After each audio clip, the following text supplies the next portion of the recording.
All right, I will call this City Council and Town Center Development Agency meeting to order. City Recorder Kreger, please call roll. Mayor Snyder. Here. Youth Councilor Nog.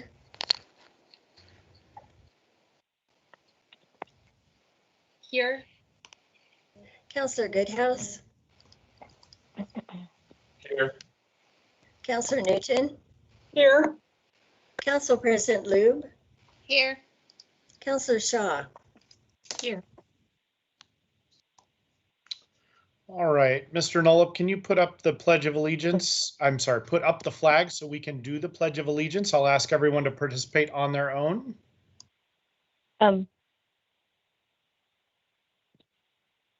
Commissioner Watson is also here.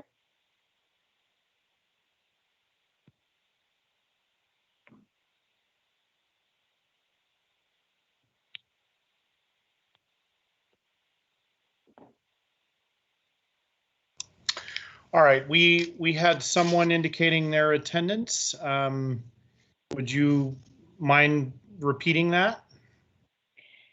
This is Commissioner Jamie Watson. All right, thank you And- for joining us. Yeah, my link didn't work, so I had to join by phone. So anyway, apologies. No problem. Thanks for letting us know. Oh, and Mr. Mayor, this is City Recorder Kreger. I'll be calling Planning Commission roll at the beginning of the joint meeting. Okay, thank you. Okay. All right, let's see. Staff, do we have any non-agenda items? We do not, Mr. Mayor. All right, we'll move on to public comment. Assistant City Manager Nyland, any follow-up to previous public comment? Good evening, Mr. Mayor and Council. So the comments that we received at last week's council meeting were about transportation projects, including one about Highway 217 ramps. Those were all referred to our partners over at ODOT. So they are, the responses are a work in progress. And then I also wanted to recognize there was a question last week about the grant we submitted around the Public Safety Advisory Board. We did learn that winners will be notified next month by the end of August. So we'll keep you informed of what we hear. That's my update. Awesome, thank you. And City Recorder Kreger, it looked like we did not get any written public comment by the noon deadline today, is that correct? That's correct, Mr. Mayor. And Mr. Nolop, do we have any callers in the queue for phone-in public comment? Mr. Mayor, at this time, we do not have any callers in the queue. All right, as a reminder to the community, if you wish to call in and speak and make public comment at the council, you can do so by calling 503-966-4101. Again, 503-966-4101. And Mr. Nolop, let us know if anyone calls in. All right, we'll move on to a joint meeting with the Planning Commission for a briefing on the Tigard Maid project. City Recorder Kreger, you're going to call Planning Commission roll? Yes. Okay. Asha Miranda. Present. Alexandria Quinones. I think she may have indicated that she wasn't attending. Cole Whitehurst.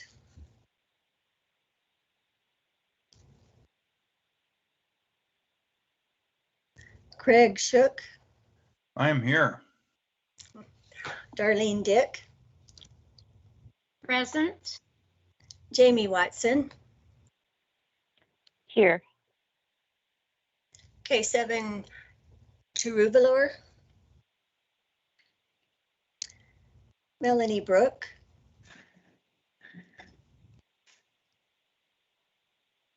Nathan Jackson. Present. John Roberts. Here. And Yi Kang Hu. I believe he said he was not able to attend. Thank you. All right, thank you, City Recorder Kreger.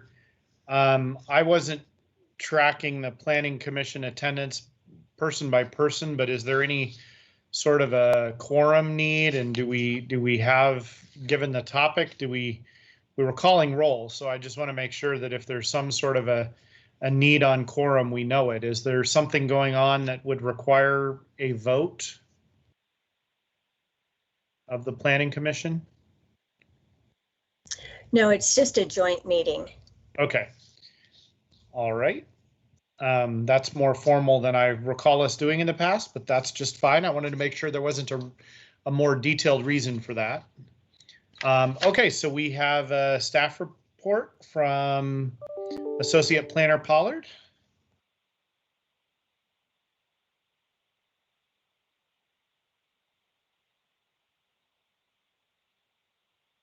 Yes, hello, good evening. Good to see you all virtually again. Just gonna wait for the slides.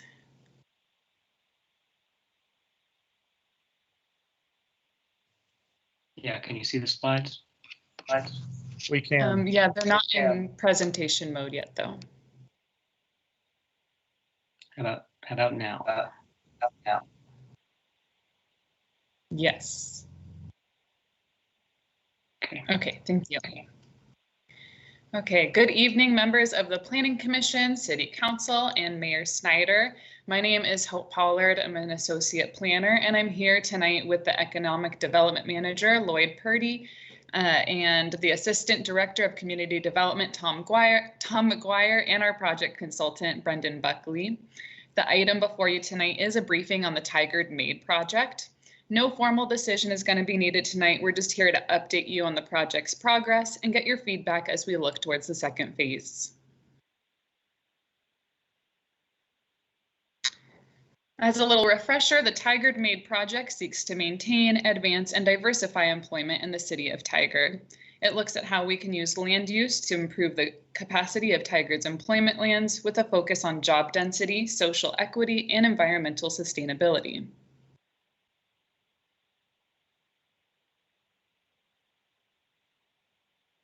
Tigard Maid covers all the city's employment lands except for those located in existing plan districts such as Washington Square and downtown, although we will be coordinating with the project managers of ongoing planning efforts in those areas.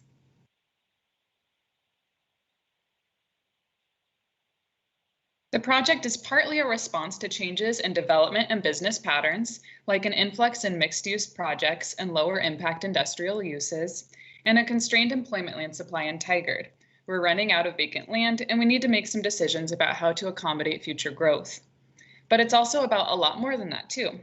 Our land constraint situation actually presents us with a unique opportunity to reevaluate our development code and build in new strategic plan objectives and city council goals focused on equity, mixed use, connectivity, pandemic recovery, and climate response.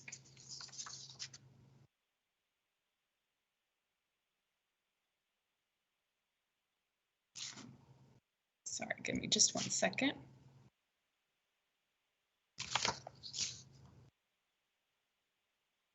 So this project isn't just about responding to land constraints and development trends. Instead, it seeks to seize the situation as a catalyst to innovate the development code. Through this project, we aim to increase connectivity, bring services, housing, and employment closer together, and incentivize equity and sustainability with new development. What all this comes down to really essentially is the 5 E's. And the ways I just mentioned, the project is strongly focused on equity, environment, and the economy. And we're also focused on bringing excellence to this project and engaging with the community in a meaningful way. With phase 1 of our engagement, we conducted extensive outreach using a variety of tools. We used a project website, group meetings, one-on-one interviews to reach residents, developers, and business owners. 226 people spent time on our website, 126 residents completed a survey, and 34 business owners completed a survey. We held joint presentations with Adelante Mujeres and the Tigard Chamber of Commerce, held individual interviews with business owners, developers, and planning experts, and worked with a student team from Portland State University to conduct case studies throughout the nation. This phase focused on learning the real needs and desires of community members and building on tested best practices. Through this phase, we learned that the most important things for business owners and developers are clarity, predictability, and reduced costs. And residents desire walkable access to small retail, takeout, and coffee services. And planning experts recommend the use of clear but flexible standards, incentive structures, allowing mixing of compatible uses and preserving industrial zones. This chart gives you an idea of business owner and resident support for different levels of mixing uses. This is based solely on the survey component of our outreach. Blue represents business owner responses and orange represents residents. In general, residents were more adamant about what they wanted further from home. So drive-throughs, warehouses, and heavy industrial uses being top among these, while business owners were more in support of a wide range of mixing. So they were generally okay with a large range of businesses being located near their own, but they still desired things like gas stations, big box stores, and warehousing and industrial further from their business. The strongest support from both business owners and residents was for coffee shops and takeout, dine-in restaurants, and small non-food retail within walking distance. We've incorporated phase 1 feedback into potential development code updates, which we'll introduce to you in just a minute. If the Commission and Council direct us to move forward with these updates, our next phase of engagement will be centered on ensuring we've implemented community needs correctly with these potential changes. The primary component of our engagement plan moving forward will be a town hall series focused on reaching business owners and property owners. So we've told you the where, why, and who of the project. Now let's get to the what. These are the project tasks for Tigard Made. We started with an economic opportunities analysis, or EOA, update, which were required by the state to update as needed. It analyzes changing economic and development trends, employment projections, constraint of available employment land. Our consultant recently completed a draft EOA, which I'll introduce to you next. Community engagement is another major piece of this project, as we just described. And the final piece is a development code update, which staff sees as the best response to our current situation.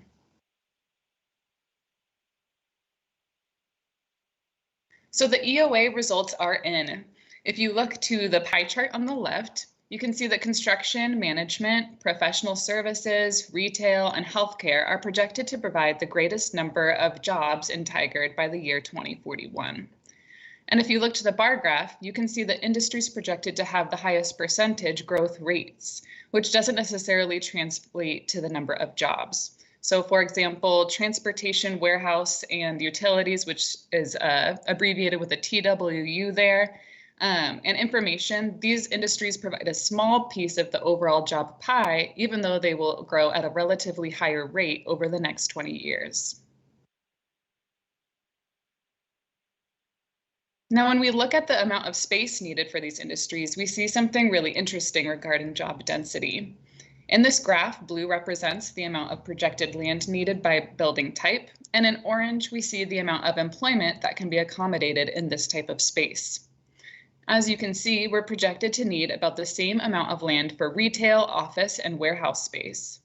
However, office space can accommodate about 5 times more employment than warehousing and about twice as much as retail with the same amount of land. This poses an interesting question and one that I want to highlight for you guys as a major policy decision for the Commission and Council. If we want to support dense economic growth within our existing boundaries, how do we approach the way we look at different business sectors, building types, and where they locate in Tigard? Should job density play a role in the way we zone the city?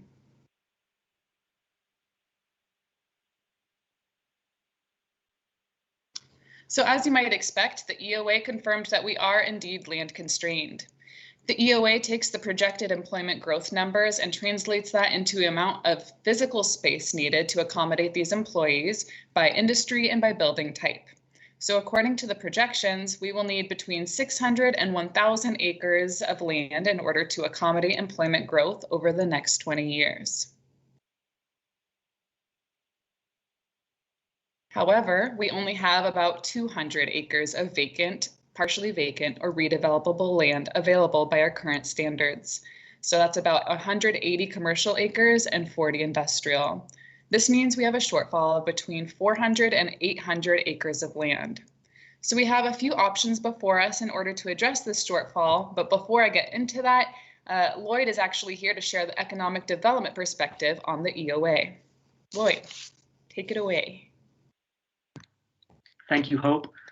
I need to switch screens. Sorry for the technical pause here. We rehearsed this, but my technology is not playing the same game we are. Here we go. Thanks, Hope. The council, it's good to see you. Commission, it's nice to see you. The major findings of the economic opportunity analysis confirms the trend revealed in the city's 2011 EOA. The city of Tigard is land constrained with insufficient employment land to support the same type of economic growth and low density development we've seen over the last 20 years. The city has a well-balanced economy made of predominantly small firms with fewer than 10 employees in every sector: retail, restaurant, professional services, personal services, manufacturing, and industry. And they all benefit from the city's central location in the region. The good economic news is we expect more businesses to locate in Tigard over the next 20 years. We expect existing businesses to expand, and we will see increased employment opportunity for residents in Tigard and for residents from around the region. I'm excited about the challenge that's before us now. It's the intersection of land use planning and economic development. The EOA shows us it's time to decide how the city will accommodate this forecasted growth. The city must be very intentional about how a scarce resource, our supply of employment land, is used. This means we will need to consider, in the next phase of this project, policy decisions like trade-offs regarding where in the city zoning allows certain business sectors to locate. Many businesses now seek closer proximity to restaurants and personal services as part of their location decisions. Tigard's land use policy can support this type of blending of economic activity. Employees are looking for shorter commutes. Tigard's land use policy can support blending residential and employment activity, so walking to work becomes a realistic option for more residents. Some business sectors that provide relatively low barrier to entry jobs, like manufacturing, are facing the threat of being priced out of their location by business sectors that were not even part of the economy 10 years ago. Tigard's land use policy may be able to address this market imbalance. The land use recommendations we bring to you, or that we will bring to you at the next phase of this project, will set the direction of development in the city's employment lands, and as a result, economic growth for the next 20 years. This is also one more opportunity to align economic development and land use with the city's strategic vision objectives of walkability, health, accessibility, and equity. If we've been working closely, sorry, I got a note from Mike. Mike, I'm aware we're not sharing the screen right now. I've been working closely with the planning team to develop preliminary code concepts. Hope will introduce these concepts to you in just a moment. They are guided by the city's strategic vision. These preliminary code concepts prioritize job density, social equity, and environmental sustainability as central themes of an updated land use strategy, and they reflect the goals of the city's economic development program. If there are other priorities we should incorporate into the city's employment lands policy, now at this meeting is a time for you to let us know about those. I'm excited about our next steps. The second phase of this project requires a collaboration between experts in planning and land use, real estate, and economic development. It's a phase where we will test these land use concepts and explore their impact using market-based real estate data. Hope's ready to share with you the preliminary code concept we've considered so far, and I'll bring back the PowerPoint.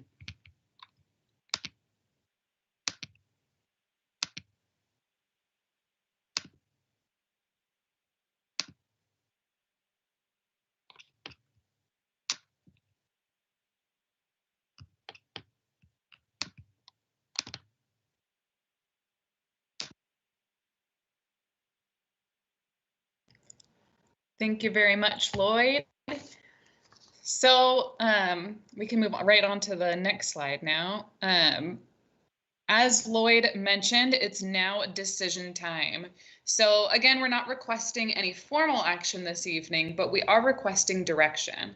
What should we do about our land constraint situation? We have three options as staff sees it. One, we could do nothing. The projections are just estimates, they're not facts, and employment numbers or development trends could shift over time. 2, we could potentially wait to expand the UGB, although it's really important to note that this is highly unlikely to be supported by Metro, especially within the time frame the EOA estimates. Or 3, we could use this as an opportunity to revise the development code, investigate the ways that land use can accommodate more dense development while also building in principles that would foster a vibrant, equitable, sustainable economy and development within our existing boundary. This is staff's recommendation.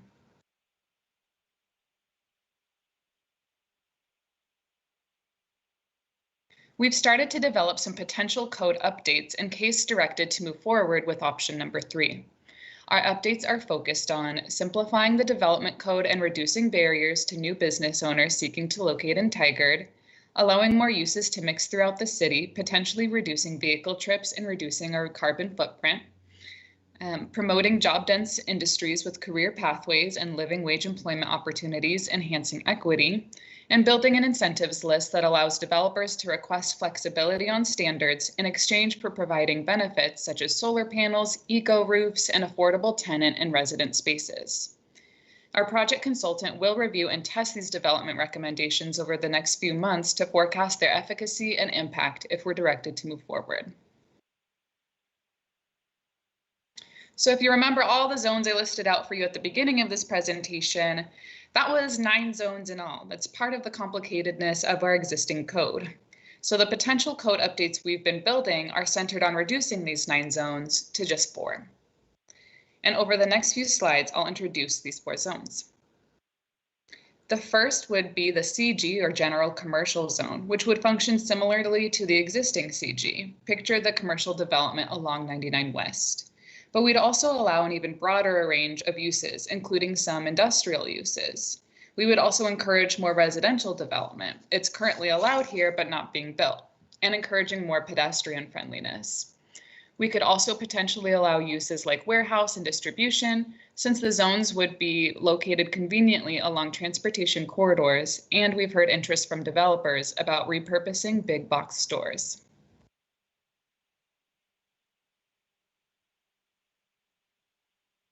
Next, we have the MUE zone. Here, the broadest range of low impact in commercial and industrial uses would be allowed. The focus here is on employment, so while we would allow some residential, it would only be allowed secondary to employment uses. There would be a strong focus on the pedestrian experience here. So uses like office, low impact industrial, retail, entertainment, and even some residential would be allowed, while bigger uses or auto-oriented uses like large format retail, warehouse and distribution, self-service storage, the types of things that could interfere with the pedestrian experience would not be allowed.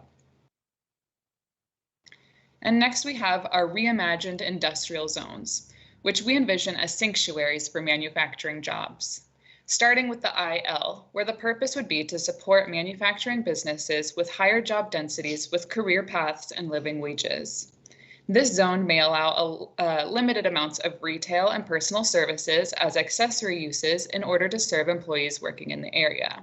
We see this as one major way to incorporate equity into our updates, making space for lower barrier living wage jobs and coupling that with an increased access to services. The zone may also prohibit industries with low employment densities as identified in the EOA in order to facilitate more job-dense industrial uses due to the constraint of available employment land. And finally, we have our IH zone. This is the refuge for heavy manufacturing with heavier impacts. It will have the least stringent of all off-site impact standards, and unlike the IL zone, it will not allow accessory uses like retail. It will be solely for industrial and manufacturing uses. But like the IL zone, it may prohibit industries with low employment densities.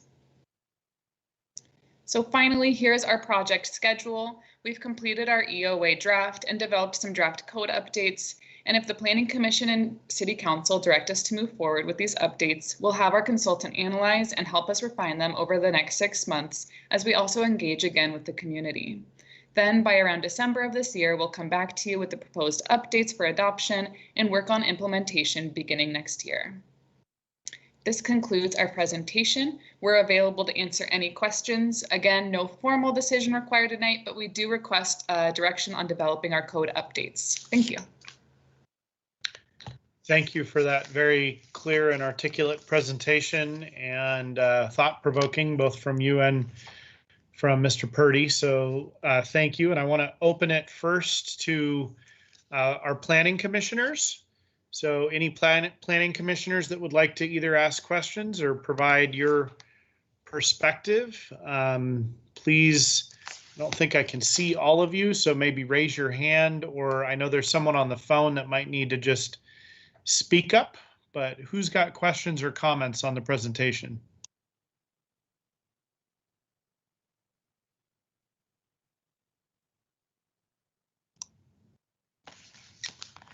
Planning commissioners, going once, going twice. Looks like Nathan Jackson has a question, Mr. Mayor. Okay. Mr. Jackson. Thank you, Mr. Mayor. I had a question about, in reading through the reports, I noticed that construction of buildings seemed like kind of an outlier in some of the data. For instance, the location quotient for construction was a 3. And I was just curious if we knew some of why that was.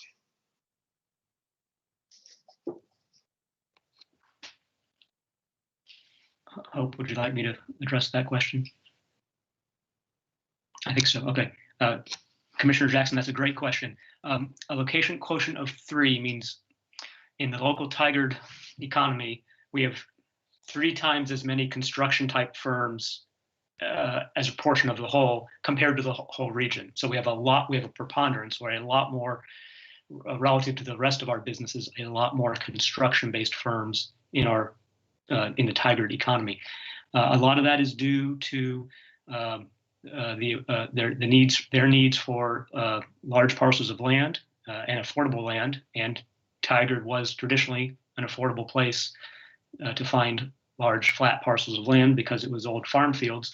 Also, a lot of the construction firms in town really value the central location. It's easy because of our highway system, because of 217, 99W, and the highway. It's easy for firms to get their employees anywhere else in the region. So those are a couple of reasons why we are let's say an epicenter for businesses like that attract some employees, but then send them out. These employees don't necessarily stay in Tigard all day long, right? They maybe pick up their truck and go somewhere else, or maybe they don't even ever show up in Tigard, but the central offices are here. So that's a little more background on a unique component of the Tigard economy. Okay, thank you. I guess my thinking behind asking that question was, generally in code updates, we try to be as flexible and accommodating to developers as we reasonably can be. But at the same time, I don't want us to overdo how flexible we are if conditions are already very favorable to them.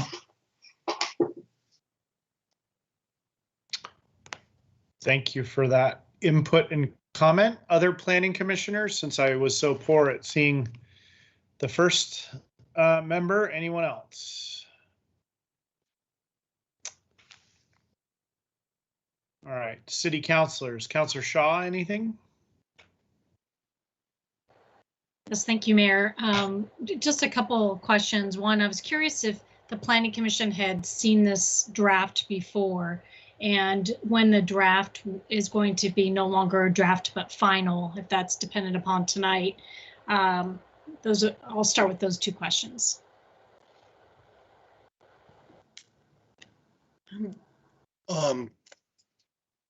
We have not seen it before, and I would say that the silence you're seeing is not that we may not have questions, but that doesn't mean we're not getting it as we saw and heard.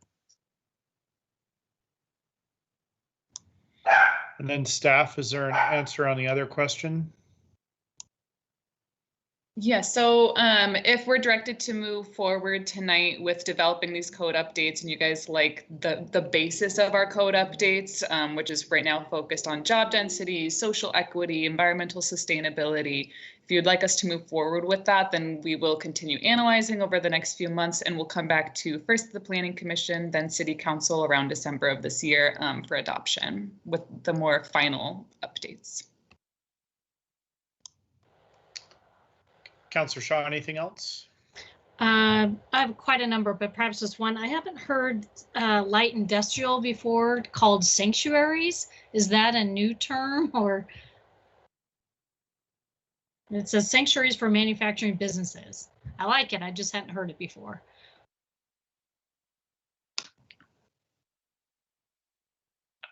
Lloyd, I see you're ready. You go ahead. I think hope you could answer this as well as I could. Councilwoman Shaw, I don't know that that term has been applied to land use this way. I know in Portland, they've talked about manufacturing sanctuaries. So that's a little bit of where we've gathered that idea and the term from. Think of places like the Industrial East Side in Portland, or even the area just to the north of the Pearl District, where they've created places where it's a safe place for manufacturing firms to grow, and they've done that very intentionally because of the price pressures. Residential housing or even warehousing would gobble up that land, gobble up a technical term for use a lot of that land very quickly if they could get a hold of it. So that's where the idea of the sanctuary has come from. Okay, thank you, Lloyd. I think of that as dedicated, but I'll go with sanctuaries. Youth Councillor Nog, questions or comments? Not really, but I know that somebody in the room has their hand raised. Why am I not getting these notices? Okay. Thank you, Youth Councillor Nog. Can someone that can see it tell me who it is? It's Planning Commissioner Miranda, Aisha Miranda. Okay. Commissioner Miranda, you want to go? Yeah, I just wanted to respond to Councillor Shaw in that we received this information, this week to review, and it's our first time looking at it and read thoroughly. My expectation would be, if we were to move forward, that this group would come to the Planning Commission directly to have a discussion, which I'm very much looking forward to, and I am hoping that we do move forward. I am excited about the flexibility of having institutional opportunities and more light industrial, and specifically as we move into River Terrace 2.0. So I am in support if we get that far. Thank you. Thank you. Am I missing any other hands that I can't see right now? Youth Councillor Nog? You're not missing any more hands. I do have a quick question, if that's okay. It sounds like there's going to be a bit of construction ahead, and I was wondering if there's any plan of having nature reserves or making it more eco-sustainable and having renewable energy sources like built into the upcoming buildings, like solar panel roofs or wind tower. Yeah. Yeah, thank you for that question. Yeah, that's definitely something we're considering. Looking forward to, future development in the city. Probably a lot of it's going to be redevelopment because we're running out of vacant land, as we highlighted today. But one of the things we didn't have time to get into in too much detail in our presentation today is an incentive structure that we're actually building alongside these 4 zones. And that's really where the bulk of sustainability will be addressed. So we're offering all sorts of flexibility and different standards in return for things like solar panels, the things you mentioned, open space, trail connections, LEED certification, and we're also going to be asking our consultant over the next phase to analyze for us what kinds of things we might be able to require of developers with instead of just incentivizing without disincentivizing development. So some of the things that we've heard so far from interviews with planning experts and developers is that maybe like a white roof is not actually that much more cost or even any more cost to a developer than like a standard black roof, and a white roof can help with the heat island effect. And we're also hearing that maybe LEED Silver certification is not that much beyond the industry standard for building these days. So we're considering maybe we can require those things rather than just including them on the incentives list. Youth Councilor Nog, does that address your question? And do you have any further comments or questions? Yes, it does. Thank you so much. Councilor Newton. Well, I think this is a great concept. The planner in me loves it. I love the flexibility and all that. I have two quick questions. Number one, I read the economic opportunities analysis, which was helpful. It did have some good information about the LEEDs certification and everything. So my two questions are, as we move forward to getting the community input on this proposal, I didn't see, and maybe this will come, but I didn't see the plan for that. I know Economic Development Manager Purdy, when we could meet with people, was pretty effective in getting the business community together to be able to provide him input. And I'm hoping we can do the same thing now and also with our residents. So is that coming? And then I think I might have missed what you were talking in terms of how the downtown and is it Washington Square fit together in all this? Could you elaborate a little bit on that for me? Thanks. I think it's a great concept though. Yeah, thank you for those questions. Yeah, of course. So phase 2 engagement, another item we didn't have time to get too into detail with things today, but we do have a plan for phase 2 of our engagement. And the crux of that plan is really centered on a town hall series, we're calling it, of 5 different town halls. One of them will be online, available to anyone. And then we'll have 4 others, one for business owners, commercial business owners, one for commercial property owners, one for industrial business owners, and one for industrial property owners. So we can really address the needs of each group individually. And then we will also have that online town hall available to everyone and some new online engagement tools to engage with all of the community. And then in answer to your second question regarding the plan districts, we're just mentioning that this MADE project doesn't actually cover the employment lands that are located in those areas. We're not going to be changing the zoning there because there are other planning efforts already going on there, but we are working closely with the planning managers of those efforts. So yeah, Susan, Sean, you guys are hearing updates from them regularly, I'm sure, and we're working closely with them as well. So may some of the principles overlap a little? I mean, you know, there's some flexibility there, so you're going to work with them to see if we can get some of the principles to overlap some. Okay, thank you. Councilor Goodhouse. Yes, love this topic. One thing though, to kind of boil it down more at the ground level, you know, it's great to talk about the different sectors and what kind of, you know, whether it's industrial, commercial, what kind of things. But the biggest thing I hear really in Tigard and from residents are different places they want to go that are in other cities. You know, people in Tigard, they want to be able to go out for a nice date night or a nice dinner. They want to go somewhere, a nice steak place or a nice wine place. You know, they want to get some, go to a downtown feel and have some ice cream or something like that. There's and I hear from a lot of times, even from some of the businesses here, or when they're looking at opening, that like Beaverton really did a great job of kind of looking for certain segments and saying, we're looking for, this, kind of eatery, or we're looking for this.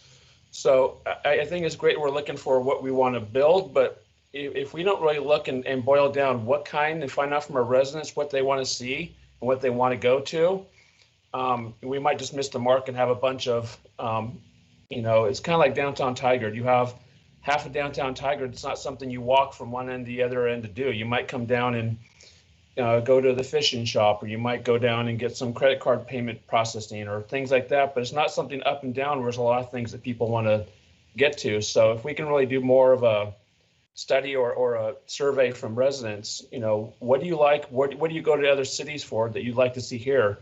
And there's a way to emulate the downtown of Lake Oswego or the downtown of Beaverton, and then start maybe putting those factors into it. Because I think if we miss that, then we might just have a lot more of the same, and it's just a drive-through city as opposed to a place that people want to eat, play, stay, and have fun and enjoy. And especially with, I think more people look into the suburbs, not want to travel as much, getting used to COVID. They want to be more closer to home. They're not going to go to Portland anymore. So, if we don't do something here, people will start going to Beaverton, Lake Oswego, and Tualatin, and probably jump on the wagon and start doing some more of their downtown.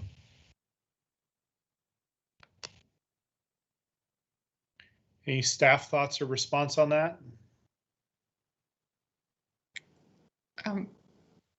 Yeah, we definitely are considering these issues, and that's a good thought for a specific way to phrase our questions and really put our questions to residents going forward. What are you looking for in other cities? That's a really good point.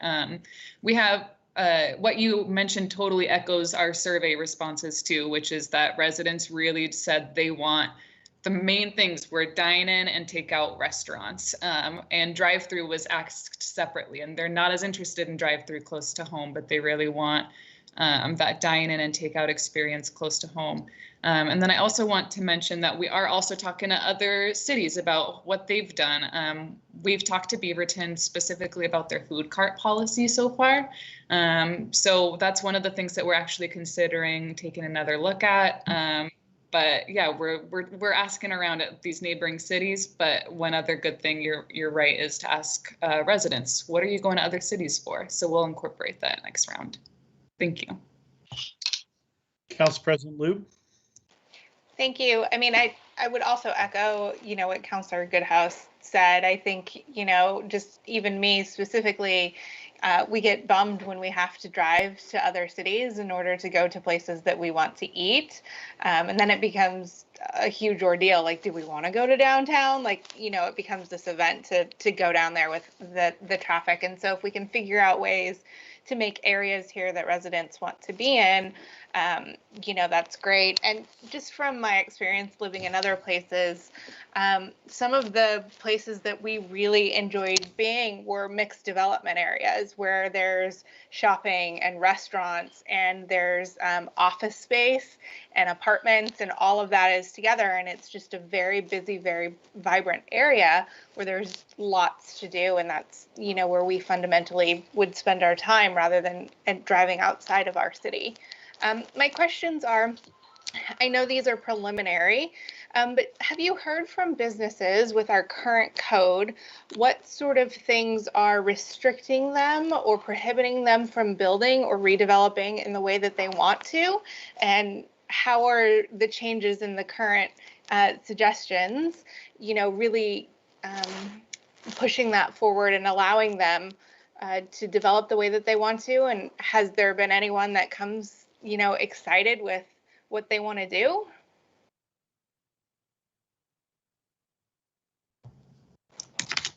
Yeah, thank you for that question. And I can relate as a Tigard resident myself, wanting those services closer within walking distance.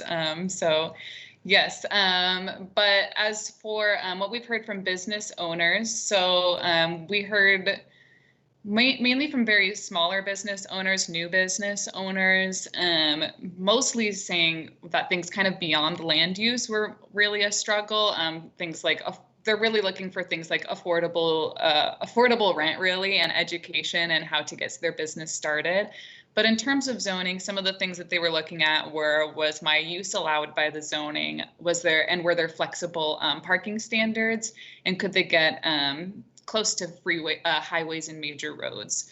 So those are some things that we're considering with our updates right now, or how can we build parking standards that make sense, but are a little bit more accessible to business owners? And yeah, how can we make use standards that make sense and are still near those prime locations that business owners are looking for. One example with parking, for example, is what if we want to make the differences between the parking standards for different similar uses more similar. So often what will happen currently is two different uses could be allowed by right in the same zone, but they have different parking standards, which then puts them into a whole land use review process. So what we're considering is, hey, if you're both allowed in this zone and you operate very similarly, let's make sure those parking standards maybe make sense across from use to use. So that will also eliminate a little bit of a struggle there for new business owners seeking to locate in an existing space. That's helpful. Thank you. And thank you for bringing up parking. I think it's worth noting, you know, I wish on a personal level I could walk more places. We like to go to the Tigers Farmers Market on Sundays, and I live 1.8 miles away, and there's no reasonable way for me to walk there. Just between sidewalk, like lack of connection, just to be able to get there safely. And I think as we're talking about this and we're talking about people not wanting to drive as far, we also need to keep in mind, you know, ways to get there and to support the alternative transportations, walking and biking and just other ways to get there, not just parking. And ways that we can continue to maybe have parking structures rather than a bunch of land taken up by parking spaces. How can we encourage the development in such a way to support alternative transportation as well? And just, I think it's a good reminder for us as, you know, leaders of the community to keep that transportation in mind as we're looking at these developments. How can we push that walkable vision forward?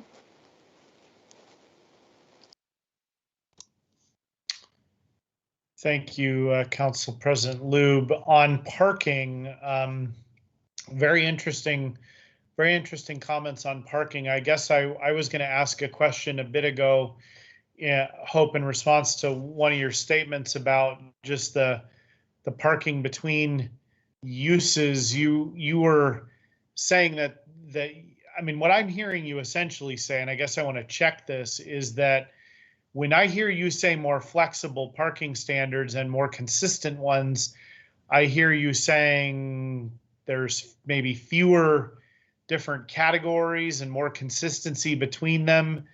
And then when I hear the words, you know, making it less of a barrier, I assume that means less parking. Can you comment on some of that? Yeah, of course.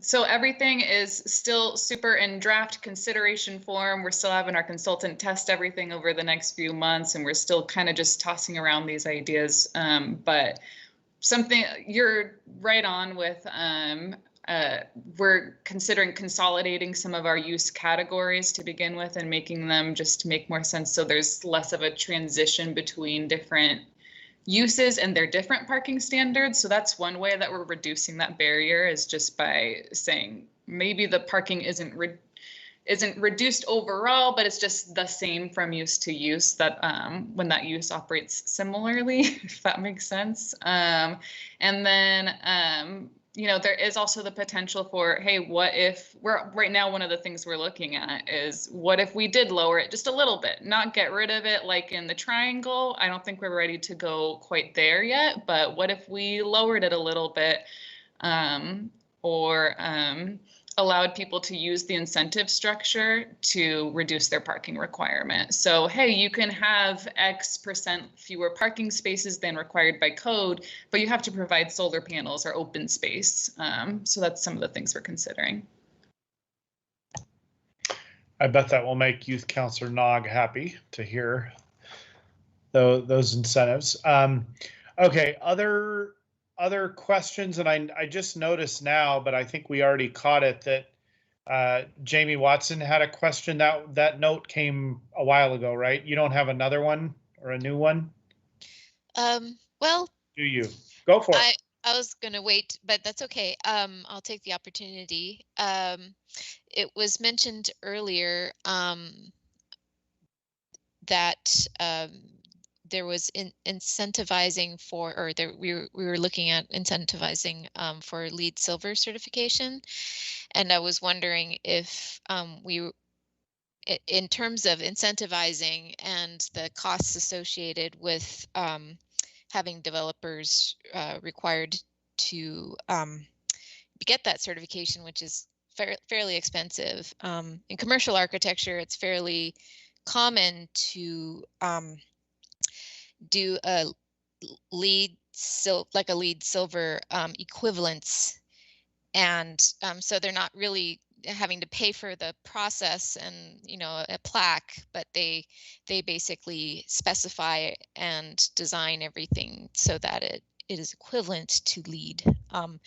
Now, if in political or in government, there you might have some obligations in terms of using LEED,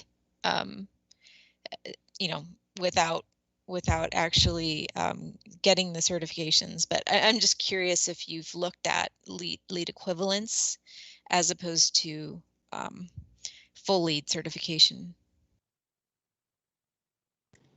Yes, definitely. That is currently in our draft language of our incentives list. It's kind of how we're writing it right now, is LEED Silver or equivalent, LEED Gold or equivalent for different levels. And then one of the other ways that we're encouraging people is actually to work with the Energy Trust of Oregon. So that's another potential way that they could meet similar standards. Okay, and I guess I'm going to tack one more question, and then I'll mosey. So on the most recent discussion in terms of parking and potentially lowering slightly parking requirements in exchange for other sort of beneficial moves by a developer, I am wondering if maybe suggesting that increasing pedestrian access, incentivizing pedestrian access creation when, say like Washington Square does a development,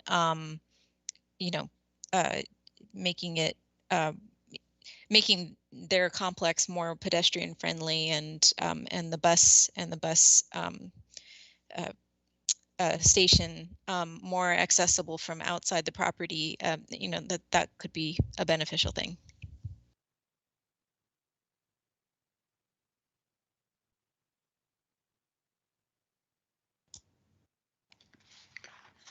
Staff, any staff comment or response on that? Lloyd, you go ahead. Okay. No, yes, thank you for that comment. Yes, definitely things that we're considering are maybe for certain incentives you are required to, or for certain gives, you actually are required to actually choose one type of incentive. So maybe that's one thing too, is, hey, if you're going to reduce your parking, maybe you have to enhance your pedestrian friendliness. So yes, definitely things to consider. Thank you. All right. I think at this point, what I'm hearing is a lot of people that are excited and interested to see this move forward. I haven't heard a single person express dismay or concern or disgruntlement. So I think we have broad support from the Planning Commission and the City Council, unless someone wants to speak up and contradict that at this point. Councillor Goodhouse? I think I know that Councillor Shaw's hand's up and mine's been up for a bit. I don't know if there's any other hands up. Wow, I'm frustrated with the technology tonight. I'm sorry, you guys. Councillor Goodhouse, go ahead. Okay, I had two parts. I know after I finished my comments, it looked like Lloyd Purdy maybe had a comment to jump in on. I didn't know if you did or not with mine, as far as I saw yours unmute and then mute afterwards. So I didn't know maybe if you were going to jump in. If not, then okay. And then the second part with the parking, with being the liaison for the TCAC, the Town Center Advisory Committee, the biggest topic they're talking about right now, and with a lot of the business owners, and really the concern for them to even stay downtown, is the parking. They're really concerned about Ava Roasteries going and that really being a problem, or those residents parking there, especially on the weekends, maybe someone parking at 6 o'clock and not moving their car until Monday morning at 9. They feel like, you get Senate, Cooper Mountain, a couple of those ones in that area feel like there's not enough parking already. And they're looking at what they want to do, or if they're going to expand or maybe go elsewhere. And that's been a lot of the talk there. So I think when we're looking at parking, we have to be smart about it. I think you want more pedestrian area, but you also want ways to get around. And with the technology of autonomous vehicles, there are autonomous vehicles that can, you can have a bus that can go around the area. If there's little pullouts that are designed, I thought about that. Maybe if we end up putting the parking structure downtown Tigard where it's by Public Works, there's just some kind of autonomous shuttle that can start there and work its way around and drop people off. So if it's something where we're reducing parking, we need to have some kind of a shuttle system, some way for people to get around. Because human nature just is, if they can't park 100 or a couple of 100 feet away from a business, they're not going to go to it. Or if they see a lot of spaces that are full, they're not going to do it. Or if there's at least designated parking areas to get to those areas. So as much as we try sometimes to say that we want to make it all pedestrian friendly, a lot of human nature isn't always that way. And it's going to be a killer for business. And already downtown Tigard's not where we want to be with businesses, but they're already looking at maybe not wanting to grow or be there anymore. So I really want to make sure we consider that's taken into consideration. Is that comment, Councillor Goodhouse, more broadly applicable, or do you think mostly applicable to downtown Tigard? Because I guess when I hear this presentation, I'm thinking about it much more broadly, and I just want to make sure that comment is, from you, the context of it is understood, what your intent is. Is it mostly about that?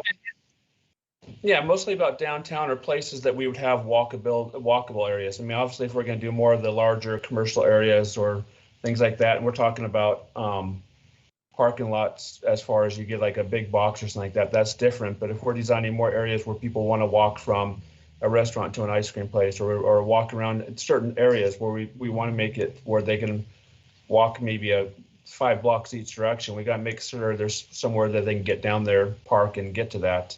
And it is accessible and it works. So maybe not all of what was being presented, as far as parking, but I think a big portion of it when you're looking at when people are going to other cities. I know that I think Lake Oswego there on the lake where they have a good sized parking structure where you can park in there and walk right to those. And so that's where a little bit of human nature is right to it. So not all the areas, but at least is what I've heard from the TCAC. And, and we have to kind of take that into account with the triangle as well to make it parking and walking pretty close, or some alternative. All right, thank you. And then did you have anything further, or otherwise we'll go to Councillor Shaw? Councillor Shaw, you had your hand up that I couldn't see. I'm sorry. Not a problem, Mayor, but I do want to perhaps defer to Commissioner Miranda. I saw her hand up. If she still had a comment, I'd be happy to have her go first, and then I could follow. Commissioner Miranda?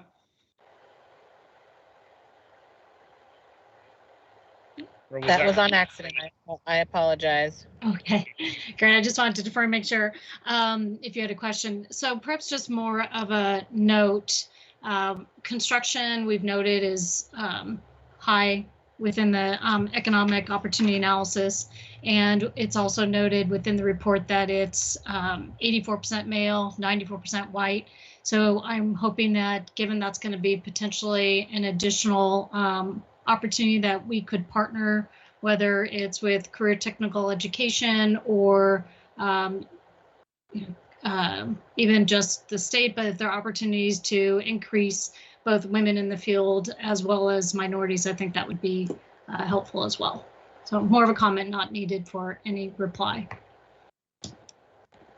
Yeah, to the extent that there can be a nexus there and be focused on multiple things at once or achieve multiple outcomes at once, we should certainly try to take that opportunity if staff can incorporate that into the big picture. Staff, do you have the direction you think you need?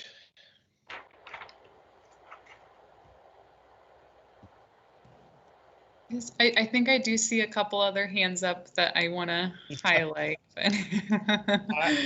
I was about to just call roll. I mean, maybe with how my computer's working today, maybe it'd be better to do that. So Commissioner Miranda, do you have anything further? I know you just had your hand up. I do not. Okay. And then was Commissioner Quinones here? Commissioner Whitehurst?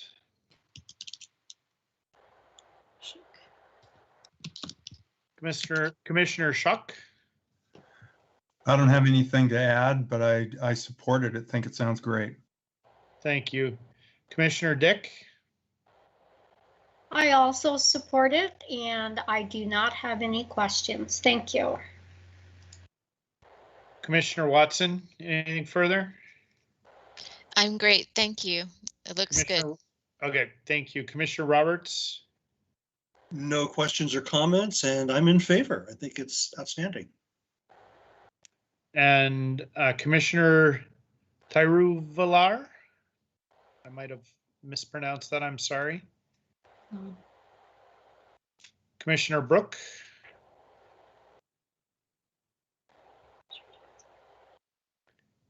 And then Commissioner Jackson? I'll just mention that I am also in support. I do have one small question that's probably a little outside development code solutions, but I was curious. So it was estimated that Tigard only has about a 0.5% home occupation employment rate. I was curious if that's comparable to other cities in the region, cities at the same size. I was just curious if there's anything we can do to encourage home occupation employment as a way of kind of bridging a little bit of that shortfall. Definitely is on the agenda for phase 2 of this project as we move forward. I don't have any comparisons to other cities, but that's definitely something we can look into. And it's on our list of improvements that we want to look at with the code of, are there ways that we can make that home occupation permit process simpler and easier for people to participate in? Okay, thank you very much. Commissioner Hu?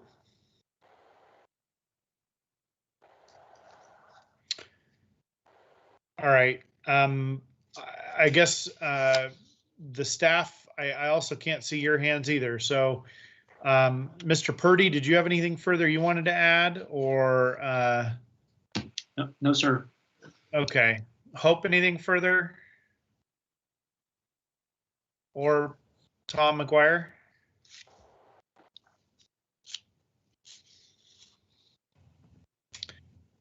And Mr. Nolip, do you have any suggestions for me on how I can start getting hands to be appearing as raised?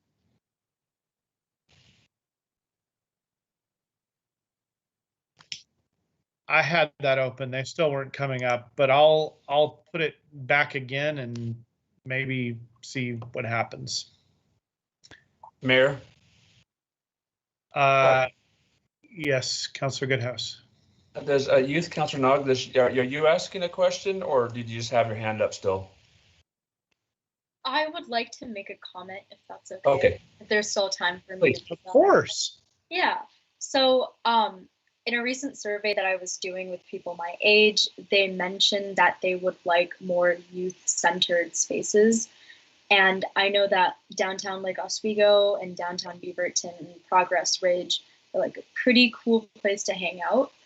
And probably looking into businesses that are like youth-centered as well, like coffee shops are a good place. And generally places that teens don't have to spend a lot of money to hang out at, because a lot of us don't have jobs and we don't have that big of allowances. So that helps if you don't have to spend money to hang out. But public art is also kind of a cool thing to add in there. City of Lake Oswego, they have a lot of sculptures downtown, and I think Tigard has a lot of great artists. And I feel like public art is a really cool way to let their voices and their art be shown and appreciated by a larger community. So that was my 2 cents. So thank you. Thank you for that feedback and input. I think we're proud of some of the public art we do have, but I would agree that we have more opportunity in that area too. So thank you for that feedback. Anything further from anyone? Otherwise, we're about 10 minutes over time on this topic and I want to move us on. Okay, we'll move on to item number 4 on our agenda, which is to receive an update on the Tigard Gold Government Organizing and Leadership Development Program. Mr. Fairley. Good evening, Mr. Mayor and City Councilors. My name is Sean Farley. I'm the Redevelopment Project Manager, and I was the Contract Manager for this program. Tonight we have a presentation on Tigard Gold, stands for Government Organizing and Leadership Development. And we're going to report on our inaugural cohort that we just hosted. And so we're not asking for any action tonight, but just informing of what we've done. And with me tonight, we'll be doing the presentation, Lauren Scott, City's Community Engagement Coordinator. We have Muafak Al-Katan, who is the Tigard organizer for Unite Oregon and the leader of this program. Christina Palacios, also of Unite Oregon, is here tonight. And we have 2 participants from Tigard Gold who we'll be hearing from later tonight, Haidar Mohammed and Aidil Mohammed. So I'll turn it over to Lauren now, who'll give an overview of Tigard Gold. Well, good evening, Mayor Snyder and Council. The city, in partnership with Unite Oregon, developed, organized, and facilitated the inaugural Tigard Gold program. Once again, that's Government Organizing and Leadership Development Program, to educate and uplift leaders in our community.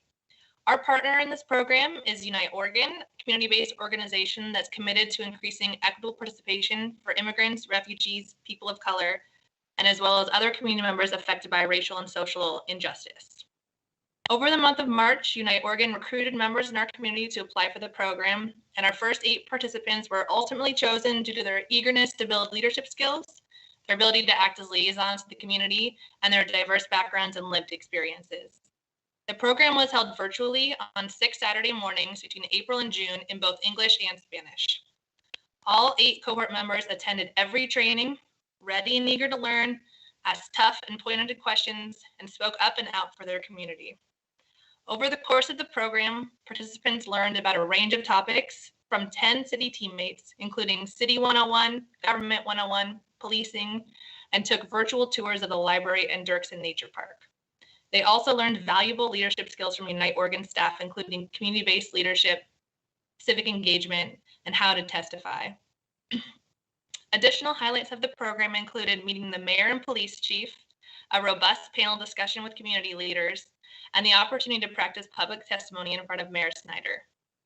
Through this program, the participants learned more about local government and acquired the skills needed to become strong advocates.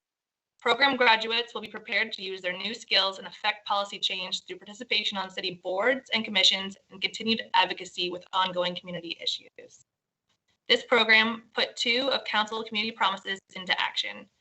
The commitment to equity, ensuring just and fair inclusion where all can participate, prosper, and reach their full potential, and engagement, involving all voices in our community while building relationships. And now I'm going to hand it over to Muafak to talk more about the program.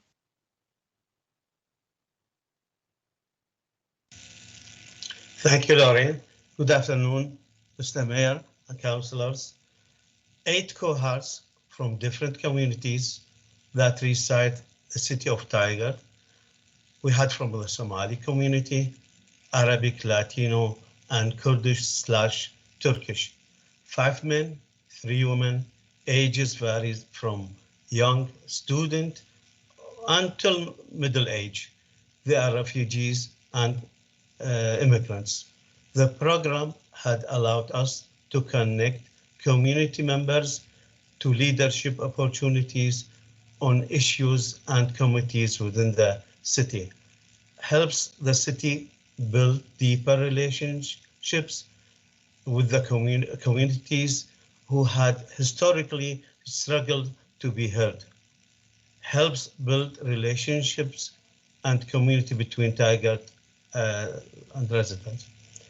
They had the chance to meet and talk directly to officials, people in the city, like the mayor, chief of police, and other staff.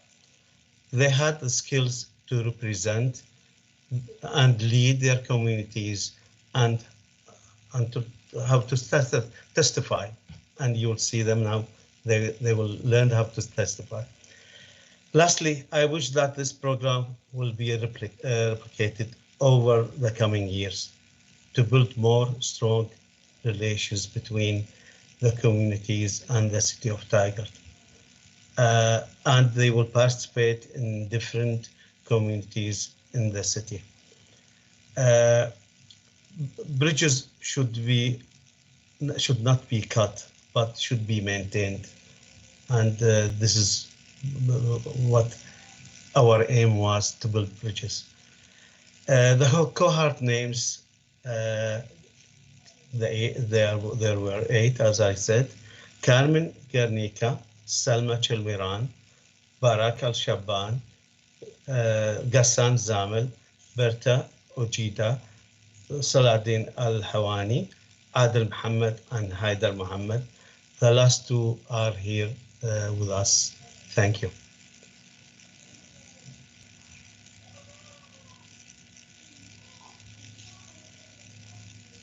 Sorry, Adil, can you start?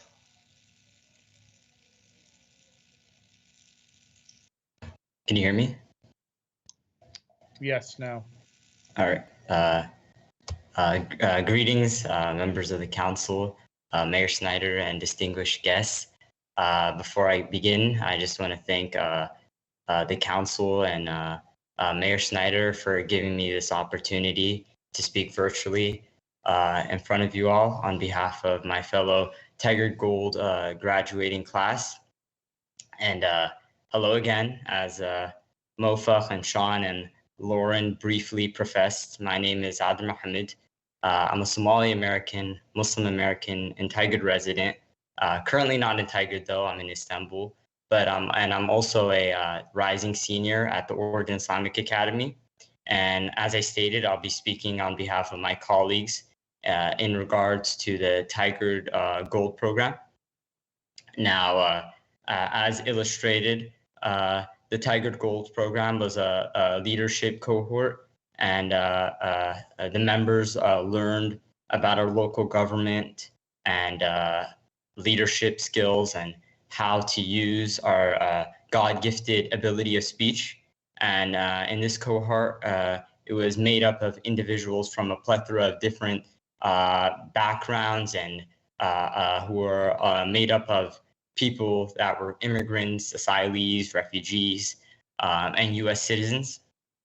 Now, myself, I was born in the U.S., though I can resonate with other individuals in this cohort that had to leave their homes, families, shops, etc., for freedom. My family comes from Somalia, and as we know, due to Somalia's homegrown insurgency, life there is hard and tough. My parents had to flee during the Civil War and move house to house, working night and day to get an income, working night and day to put food on the table, working night and day to pay for our Islamic education, and working night and day to be a member of their public square.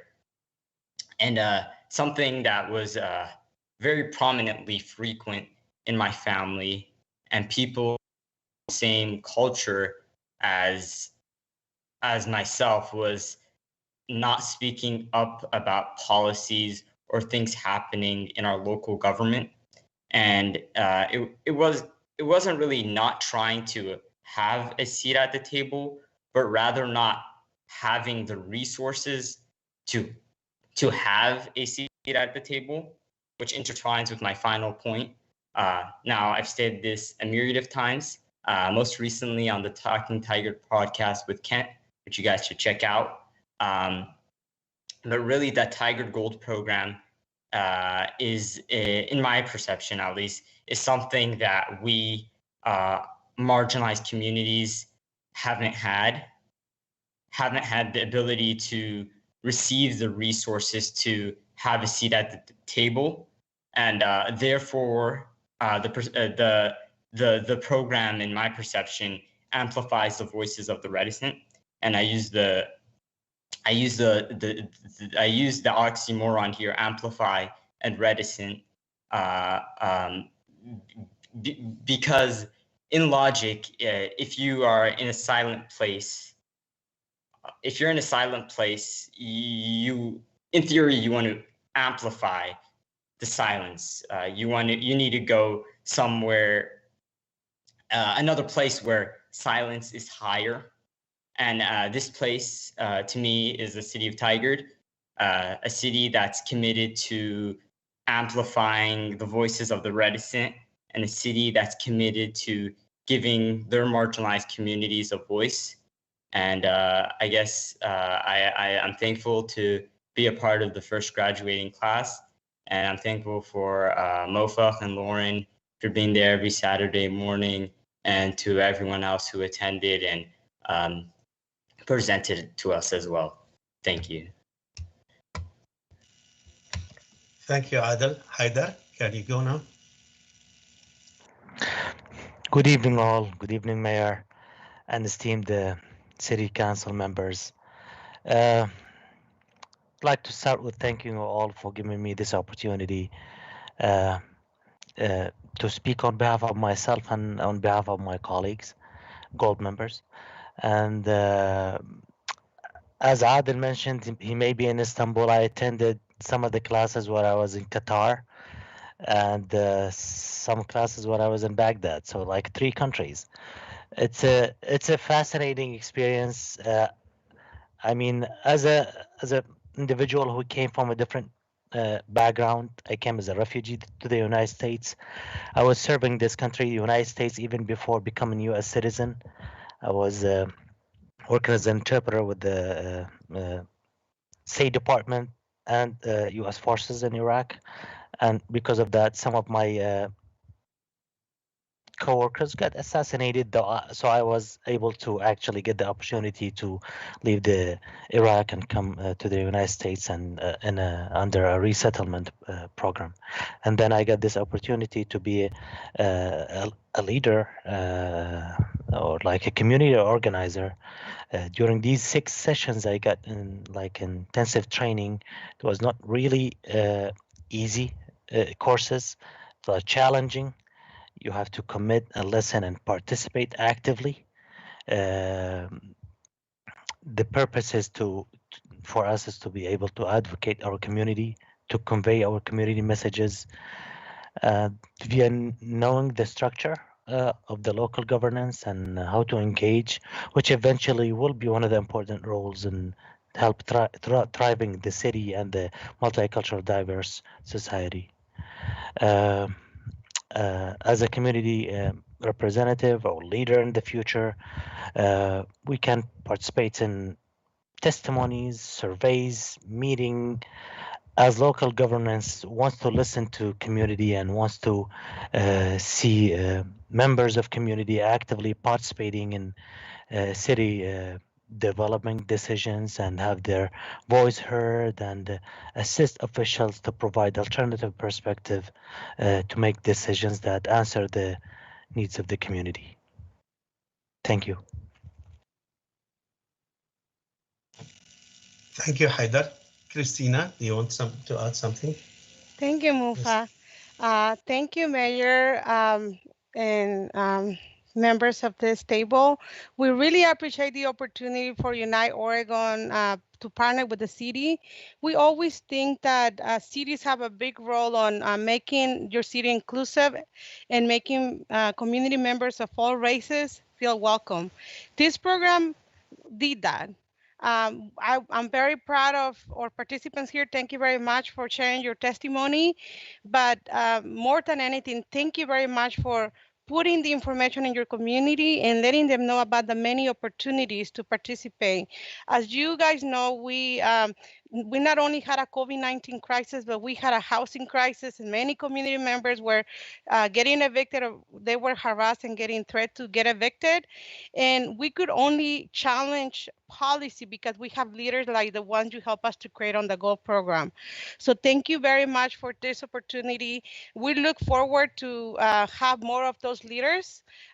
We have this program in City of Beaverton, City of Portland, and we want to now City of Tiger. We want to keep doing it in all the cities. And the reason why is because we need the support of the cities to help us close the gap between equity and inequality.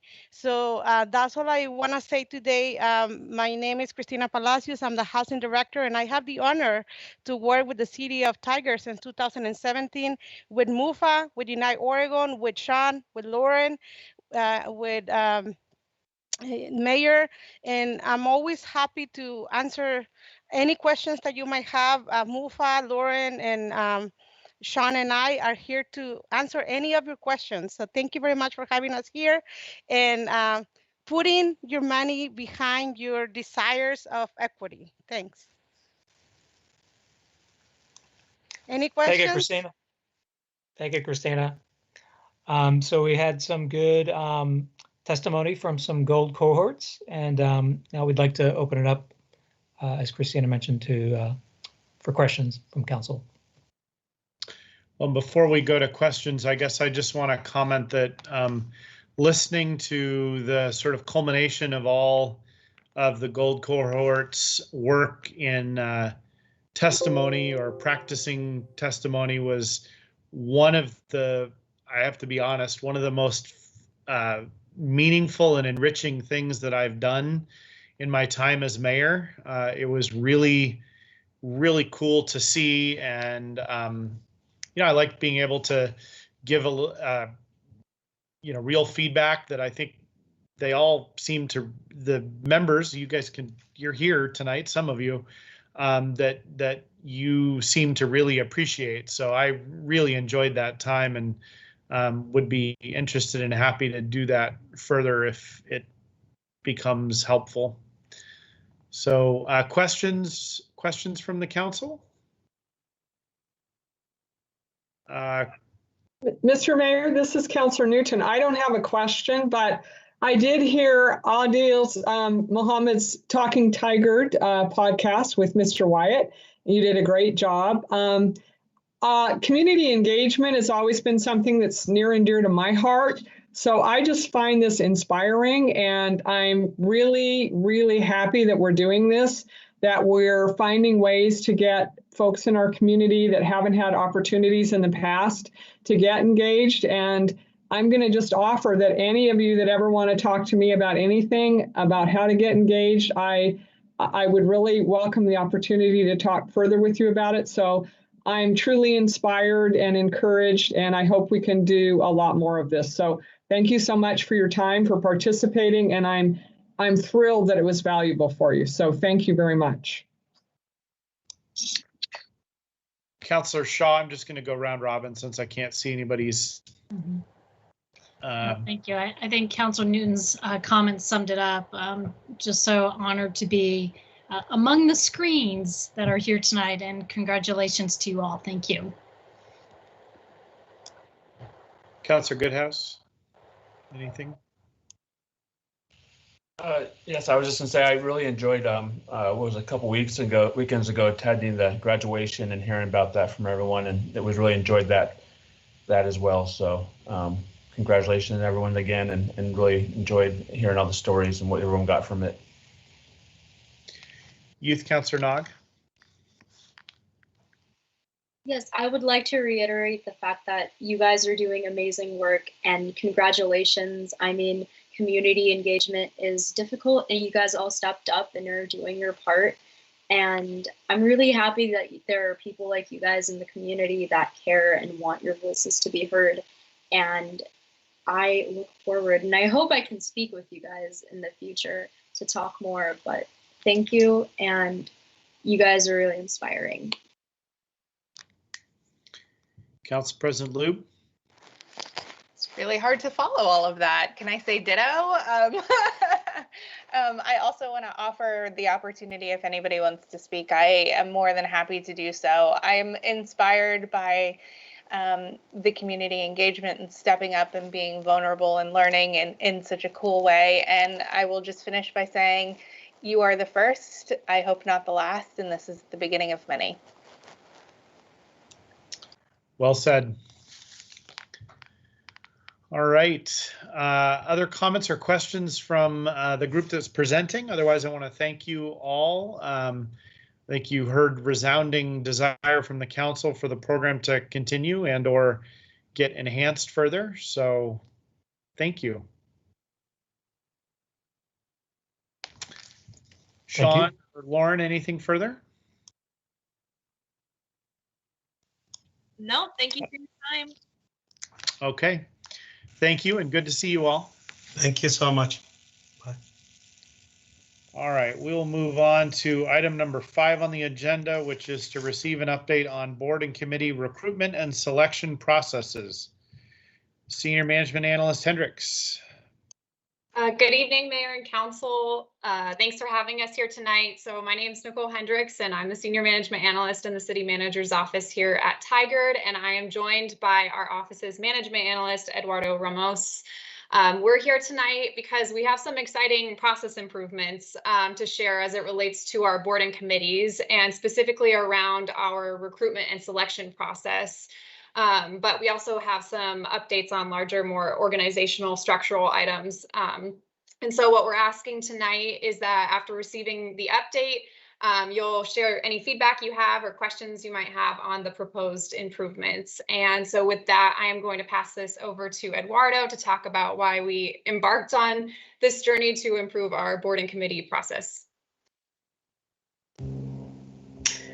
Yes, thank you, Nicole, for that introduction. Again, I'm Eduardo Ramos, Management Analyst. So the purpose of going through the existing process for boards and committees, from recruitment to selection to structure, was to increase access for participation. As you'll learn throughout the presentation, there lacked coordination across the different boards and committees, and so we really wanted to improve and provide excellent service by identifying roles and responsibilities to create that consistency and of course foster diversity on our boards and committees, and to tie it to some of our guiding documents on equity is to ensure just and fair inclusion where all can participate, prosper, and reach their full potential. And then from the strategic plan, I'm going to read it just so that anyone tuning in on the public who may have trouble reading their screen. It says, create process and coordinate communication to ensure consistent customer experience across service areas. That's, I think, exactly what we're trying to achieve here. Nicole. Okay, thanks, Eduardo. So we wanted to share where we started in this process and what we've learned from team liaisons and community members along the way. So this started back in the fall of last year when we used our recruitment opportunity to kind of observe current practices and gather information. And what we found was that boards and committees were using various approaches with their recruitment and just selection process, which can lead to community members having different experiences or not really knowing what to expect when they apply. And so through the winter, we started to develop like a framework and identified some key areas for improvements. And then in April, we developed out some of those improvements, which included updating our application and setting up the NeoGov system, which I'm going to go into a little bit more detail on the next slide. But we did this to do a small trial run and then get feedback from participants. We also presented to our city's leadership team the possible improvements who were supportive of our efforts. And so in May and June, the proposed updates were tested during the recruitment for committee for community engagement, and library board. And so through that process, in a post-interview experience survey, the applicants indicated that the updated application and the interview process was a positive experience and it was easy to navigate, which was good news. And so with that input, we developed a step-by-step process. outlining kind of the roles and responsibilities of the team liaisons, council liaisons, and city management, which was then reviewed, refined, and supported by our board and committee team liaisons. So we got a lot of input, which was great.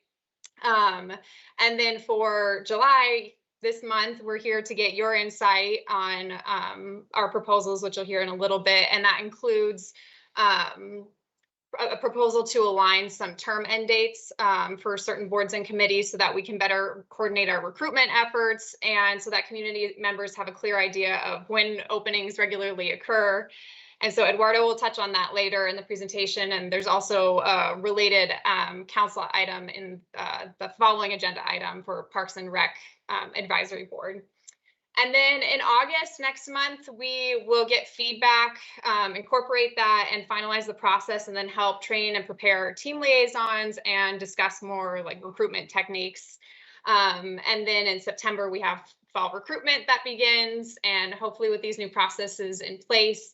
And then moving forward, we're going to continue looking into more opportunities to improve our board and committee processes. So that could relate to onboarding members or just certain best practices and reviewing governing documents and things like that. So on to the actual improvements. So in terms of recruitment and selection, we have a handful of high-level proposed improvements, which includes an updated application that asks the applicant what kind of support that they might need to fully participate in a board or committee. And this is going to help us identify how we can better support or what current barriers may be to participate. And that application was provided in your council packet as attachment B.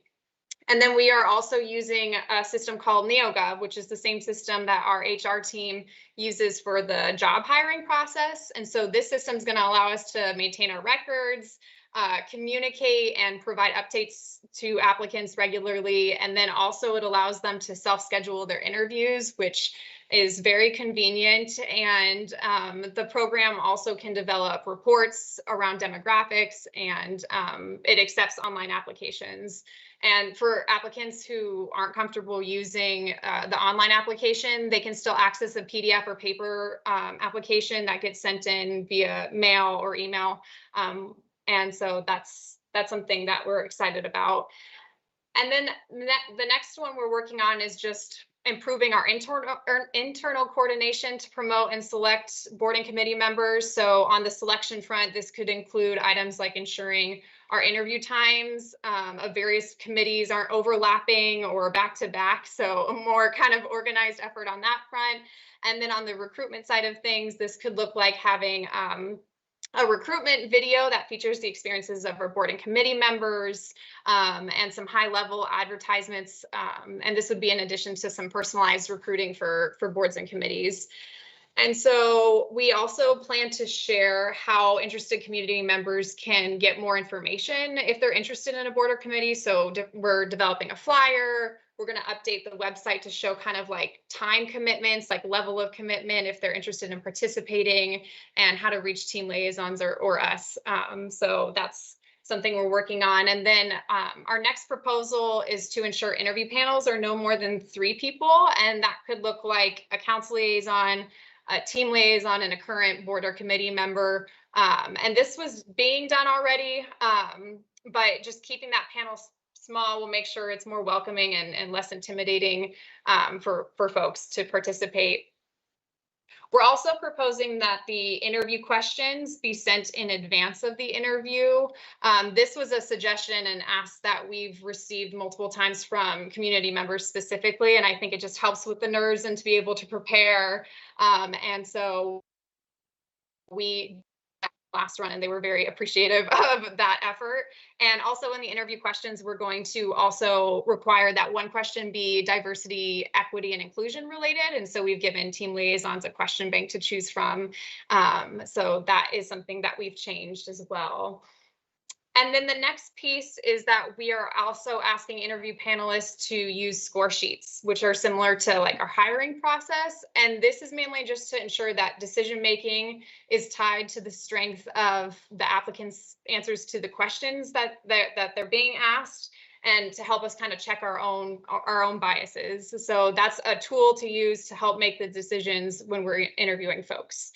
And lastly, I mentioned this earlier, but we're now sending a post-interview applicant experience survey, and that's anonymous, and it lets us know if how the applicant felt about the process, if it was easy to navigate, and if they have any direct feedback for us on how to improve. We encourage, we want to improve. So that was a great experience, and I'm excited to get more feedback that way. And with that, I'm going to hand it over to Eduardo to talk a little bit more about those organizational or structural changes.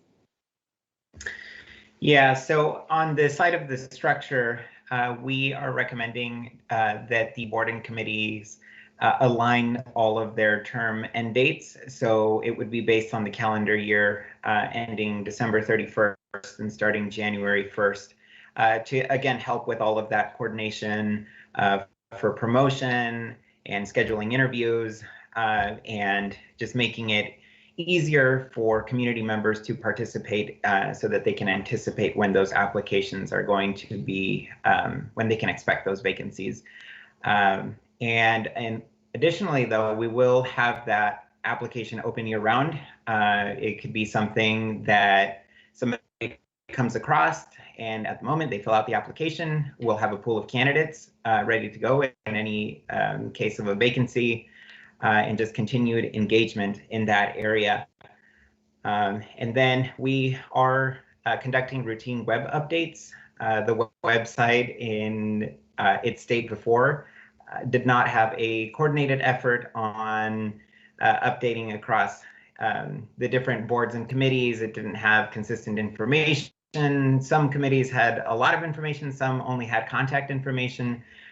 So we've added all of that and made it easier for folks to navigate. And then this on the language access plan, that one is really important to make sure that liaisons and the group really has a plan to support people whose language is not English, and that it's not only a facade and that we're creating a language trap for our community members. And we'll continue to follow best practices, continue to improve the document that we created for staff liaisons that outlines the roles and responsibilities of everyone involved, city management and council. Nicole, could you move on to the next slide, please?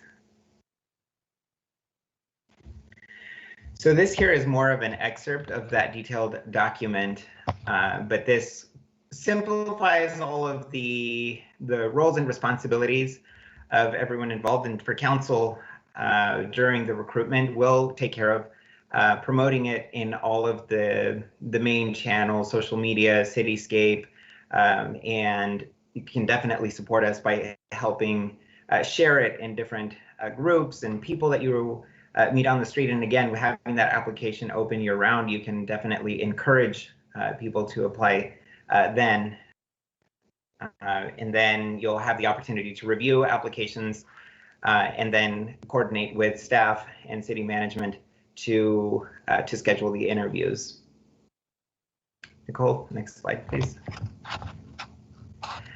And so finally, we are asking, we're giving you a few options here of what we are hoping to gain tonight to give us a thumbs up on all of the improvements that we've been working on.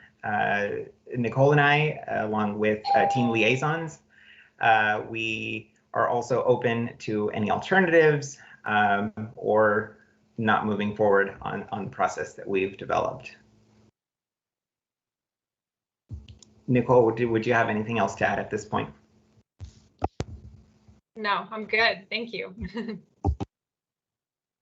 So I will ask the first question, and I just wanting to get a sense of whether there's well, okay, so let me start from this perspective. I know that we have good intent when we're asking questions about the needs people would have to be able to serve, and our desire to try to remove those barriers or to support them as best we can. I'm a little concerned that depending on how that plays out or how we seek that information or communicate it, that it may be viewed as something that might screen them out of either applying or participating.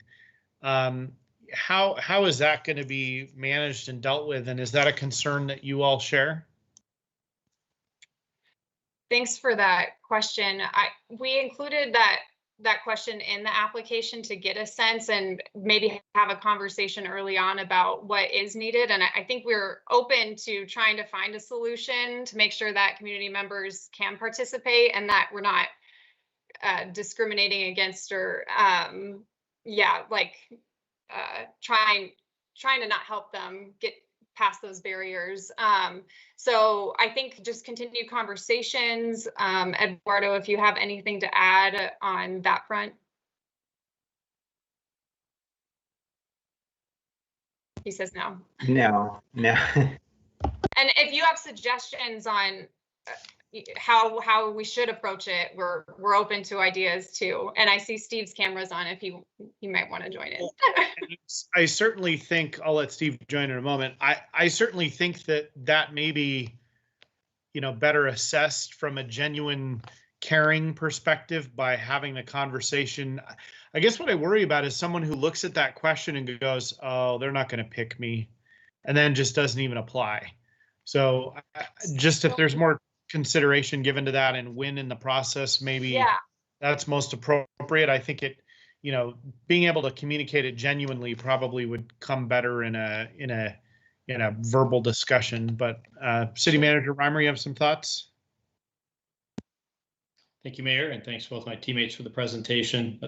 Many of you have covered them already. I would just add that, like any recruitment process, be it volunteers for committees and commissions, we'd obviously engage with our human resources professionals to ensure that all the things that you're talking about are addressed and the positive intent of these type of questions really serve us well as serve the applicant. So thank you for bringing it up, Mayor, and we'll just make sure that we continue to explore the best ways to address that. I think Council President Luke. Yeah, I think, again, this is very well intentioned, and as somebody who, if I didn't have the current support system I have, I would struggle to attend council meetings. I worry about the people who aren't even going to get to this application point, who think, I don't have time for that, like I need childcare or I need transportation, there's no way that I can participate. And so I think us maybe coming up with a standard set of things that we could provide or talking about ways that we can accommodate or help people get on the front end, I think would go much farther than only having it as a question, because most people are going to disqualify themselves if they have those barriers before they even get to this application point to have this discussion. So that would be my concern. Yeah, thank you for that recommendation. And I think that's something that we can follow up to try to identify what we can help with and being clear. And maybe that's something we talk about too during the interviews. And I think I saw Kathy had her hand raised. She might have taken it. I just wanted to, so good evening, Mr. Mayor and Council again. So when we were recruiting for the Public Safety Advisory Board, we did have on the initial recruitment process a question about what you would need, what barriers you might be faced with that would prevent you from participating. And it was really helpful to get to start getting an idea about what barriers exist. And I think that was the purpose of this question, is to start identifying those barriers so we can pivot from obstacles and create more opportunities. But all of your suggestions are really helpful about maybe laying out specific things that we could provide. You as a council did have discussions last year about, maybe it is childcare, or maybe it is meals, or maybe it is some kind of transportation and sorry, chatty dog. And maybe I've got 3 dogs who are staring at me because they're like, walk. So we can continue to vet that out about what we can provide to make access even more broad to get broader participation.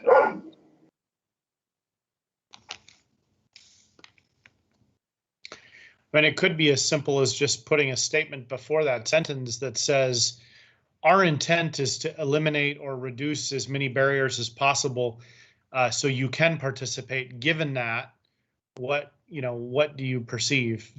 I don't know for sure, because I don't want to pretend like I know. I'm probably the worst person to be giving input on how they may perceive that question, but I'm just trying to think through it and give what I can.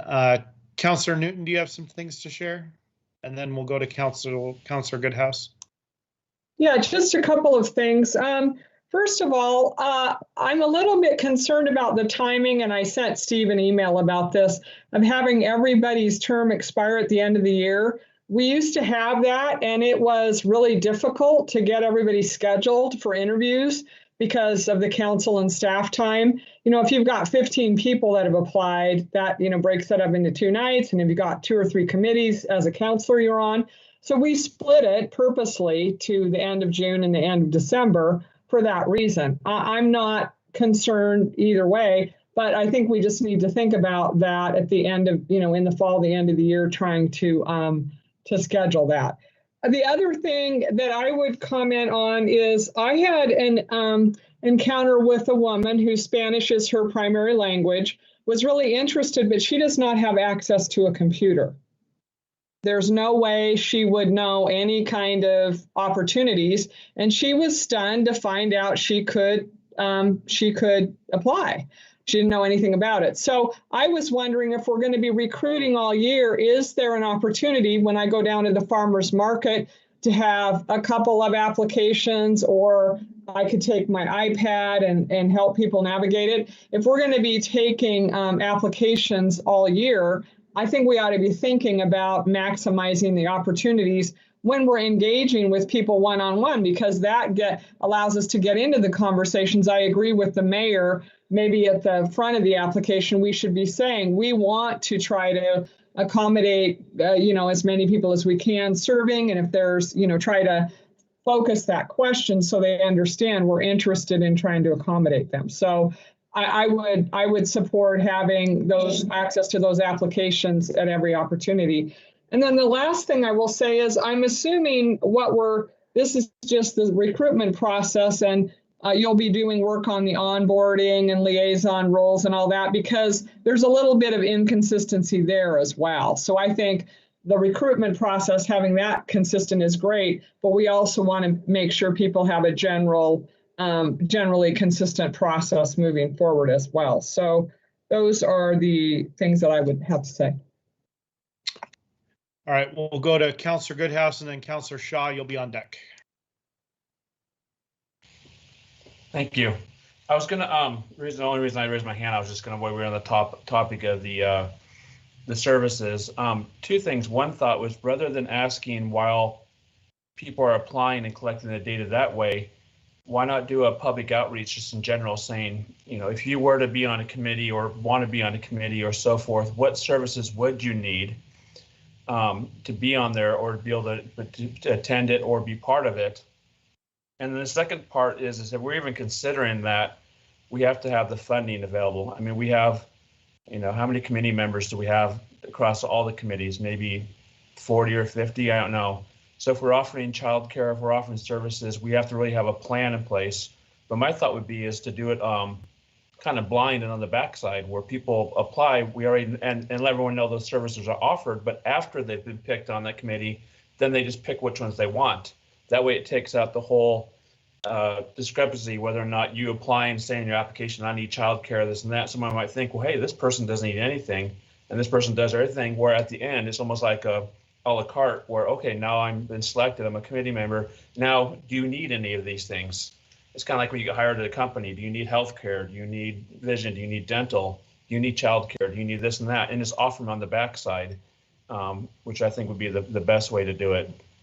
And the other thing is, when we're doing the committees, I know it's been a problem with confusion amongst us when we have a bunch of different committees at the same time. We've kind of had whether or not there's a rule or not, if you can be on one more committee or not. And then we start having this kind of talk amongst everyone's like, hey, are you selecting this person? Are you selecting this person? And then someone says, wait, I didn't know I could be on more than one committee. So we need to really balance out and say, okay, what's the guidelines? What's the operating plan here? Can you only be on one committee? And how are we going to vocalize that to people to say, hey, you can be only on one. So if you're applying for planning committee and TCAC, What's your one choice? What's their one? And how do we communicate that to the other people doing the interview so we know, hey, has this person been selected already? As opposed to doing an interview again or not knowing, you pick and then have to reassign. So there's a lot of logistics. I think we need to have a little bit more of a smooth operating process of how we do it, how we know who they want. They know that they can only be on one, and then how others know when we're doing the interviewing process.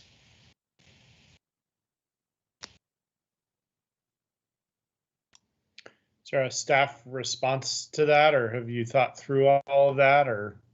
We have been talking about that process, and I think what we're leaning towards is having those dedicated kind of timeframes for each board and committee so that people can apply for more than one and share their priority or preference for a board or committee, and then be able to apply or interview for multiple if they need, and schedule it so that the times don't conflict. But we are still kind of defining like what those schedules would look like, and it'll depend too on council schedule as well. So we've been talking about that, but I do think that there'll be more conversations around that as well. So thank you for that input. And what about the first part, kind of doing more of a community? Yeah, we can do a separate kind of outreach just to figure out what those services are that are needed. And then we can also, because you mentioned like the funding component, so we can look at like what are the budget impacts if we do childcare, whatever it might be. So we can do more of an analysis on that as well. Okay, sounds good. Thank you. Yeah, thank you. Councillor Shaw. Great, thank you, Mayor. I just want to say I really like the simple, clean application. I think you have done a fantastic job as teammates to put this together. And I like the idea of ranking because it kind of goes to Councillor Goodhouse's comment about how do they know which one they're going to be on, and if it's ranked and the availability comes up. And I like the fact it's going to be available year long. And also, Senior Management Analyst Hendricks, I'm really excited you mentioned the post interview because I think that's vital, and the information you can glean from that is just key and will help further inform these forms. So I just want to give a shout out to both you and say thank you very much. I think it's an exciting time, and it's nice to have it streamlined. Thank you. All right, I got Mr. Nolup now texting me who has their hands up. So are there any that I'm missing, Mr. Nolup, or anybody else? Teammates, I'll try to learn from our city manager here too. Teammates, do you have all the direction you need? Yes, okay. Yes, thank you. We will move on to item number 6 on our agenda, which is to consider a resolution to extend Parks and Recreation Advisory Board member terms. Manager Gruen. Yes, good evening, Mr. Mayor, council members. Rick Gruen, Manager of Parks, Recreation, and Green Infrastructure. Good to see everybody tonight. It came to light at our June PRAB meeting that in talking about moving forward with officer elections, that we didn't know who and which members might have expiring terms come the end of June 30 this last month. And we found that we did have 4 members whose terms were expiring, 2 full members and 2 associate members. So somewhat in a panic, being new to the city, and this is my first presentation to council, so bear with me. I reached out to Nicole and kind of said, help, what do we do? And came to find out that council was going to be considering this action for transitioning to a December term expiration from the June. So what we're proposing tonight is that in light of this possible transition from a June to December term date, is to extend the 4 expiring members from a June 30 expiration date to a December 31 expiration date, at which time then the expiring board members could go through what is going to be the new process for applying and consideration. And so we talked about this Nicole brought Kathy into the conversation. And so before you tonight, Mr. Mayor, and council, we have a recommendation via the resolution to extend our 4 expiring board members who are now technically expired to let them serve through the end of December so that we can continue to do the great work in Parks and Recreation. So staff recommends extending these terms from June 30 to December 31, 2021 to align the terms from June expiration to the December expiration and allow the PRAB to have a quorum to move forward to conduct business while Nicole and our other teammates are working to put this process together. Any questions? So this is an extension, just to be clear, we're only extending these 4 PRAB board members on a one-time basis for purposes of sort of this transition, correct? Correct, Mr. Mayor, yes. Okay, I know the resolution does other things, but I just want to be clear for everybody on that. I am thinking we are behind on schedule, and I'm thinking this is probably a relatively straightforward resolution. Is there a motion, or does someone want to? Mr. Mayor, I'm sorry, I do have a question. Do we have this same issue with some of our other boards and committees? I know that, you know, the CCE Director Robinson just did some stuff to sort of align some terms, but I don't know, maybe nobody on the line knows, but I'm just wondering if we have this issue with any of our other committees. Looks like Nicole has her hand up. Yes, sorry, I'm gonna jump in. Yeah, the library board is also on the June schedule, and they did, when we did the most recent recruitment, ask candidates if they were interested in potentially serving an extra 6 months if that time came. And so those applicants are aware that that's a potential action item to come forward. But in terms of timeline, yeah, CCE and PRAB, the Parks and Rec Advisory Board were the first to make this shift.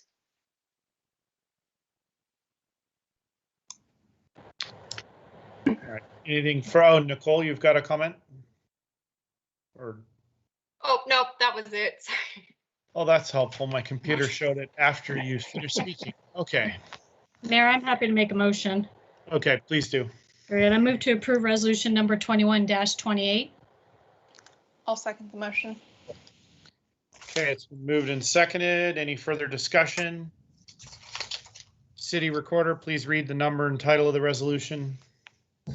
Resolution number 21-28, a resolution to extend the terms of Claudia Shabanu and Ben Holmes as voting members and Darlene Dick and Natalie Newgard as alternate members of the Parks and Recreation Advisory Board. And a roll call vote. Mayor Snyder. Yes. Councillor Goodhouse. Yes. Councillor Newton. Yes. Council President Lube. Yes. Councillor Shaw. Yes. All right, resolution 21-28 is adopted unanimously. Thank you. Thank you, Mr. Mayor. Thank you, council members.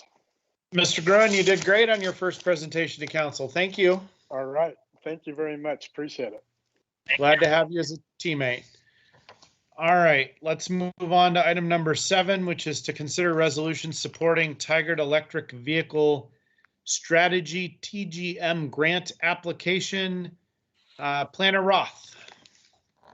Good evening, Mayor Snyder and councilors. I'm Dave Roth, Tigard Senior Transportation Planner. I'm here tonight seeking your approval by way of council resolution for staff to submit a grant application to the Transportation and Growth Management Program, which is a partnership between ODOT and the Department of Land Conservation and Development, to support the development of an electric vehicle strategy for the city. The grant amount would be up to $150,000. The transportation sector, passenger vehicles and light trucks, are responsible for approximately 40% of the overall share of our greenhouse gas emissions. To meet state, regional, and local goals for carbon reductions and to mitigate the types of climatic events we experienced at the end of June here in the Pacific Northwest, Our transportation system needs to transition quickly to electric powered vehicles.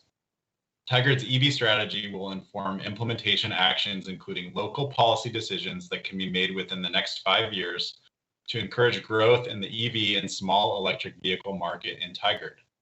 The project will be coordinated closely with the forthcoming climate resiliency plan, a high priority goal for this city council. Specific questions that the project will answer. Number one, how can Tigard proactively address transportation equity needs of its population while supporting a transition to an electrified transportation system? Number two, what policies are required to ensure the benefits and costs associated with transportation electrification are equitably distributed to the Tigard community? Number three, how can transportation electrification support a multimodal transportation system inclusive of micromobility and small electric vehicle options, public transportation, more recent innovations such as ride-hail services, and newly emerging modes?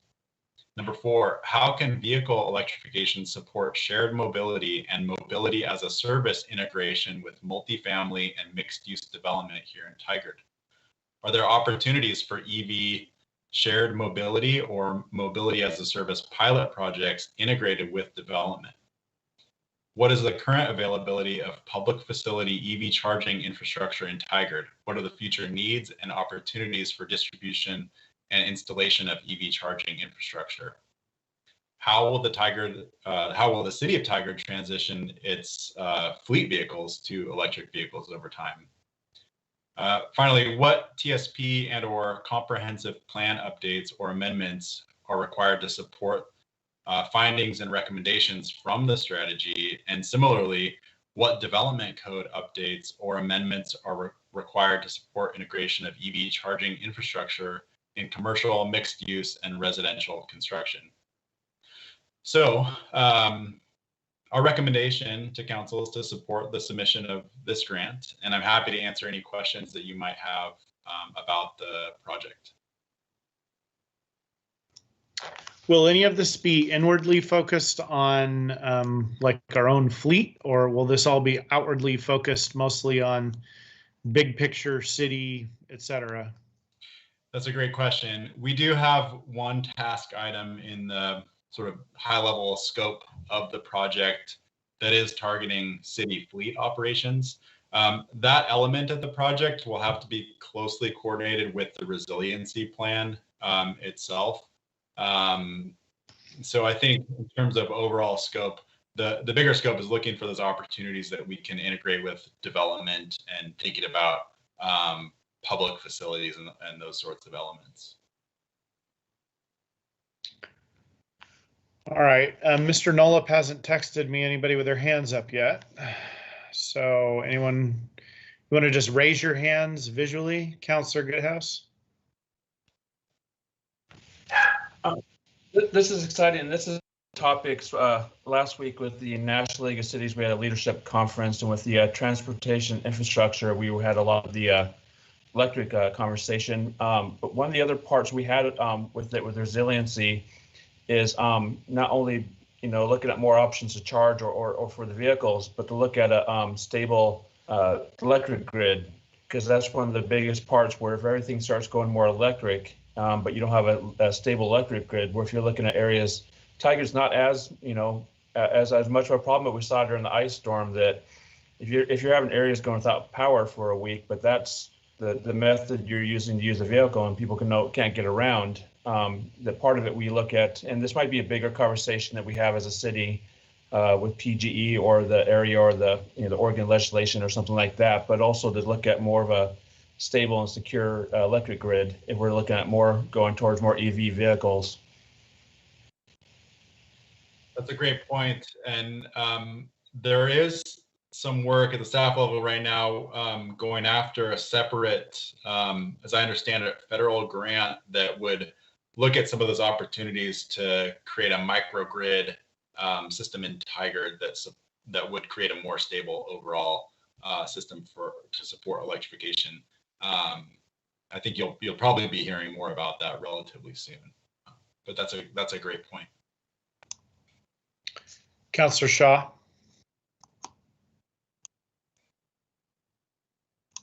You are muted, Councillor Shaw, sorry. Thought I'd unmuted. No, I just want to let my fellow councilors and Council President Lube, as well as you, Mayor, know that I did check to see if there's a conflict of my potential vote on this with City Attorney Shelby, and we determined there was not. And having said that, I wholly support this application, and really want to thank both the teammates and Senior Transportation Planner Roth for putting this together. I think it helps move Tigard to be more innovative, helps us to address the climate and mitigation, helps the city become more resilient. So I think we're headed in the right direction. Thank you. You want to make a motion? I will do so. I move to approve resolution number 21-29. I'll second the motion. Okay, it's been moved and seconded. City Recorder, please read the number and title of the resolution. Resolution number 21-29, a resolution of support for a transportation and land use planning grant from the Oregon Transportation and Growth Management Program to prepare an electric vehicle strategy for the city of Tigard. And a roll call vote. Mayor Snyder. Yes. Councillor Goodhouse. Yes. Councillor Newton. Yes. Council President Lube. Yes. Councillor Shaw. Yes. All right, resolution number 21-29 is adopted unanimously.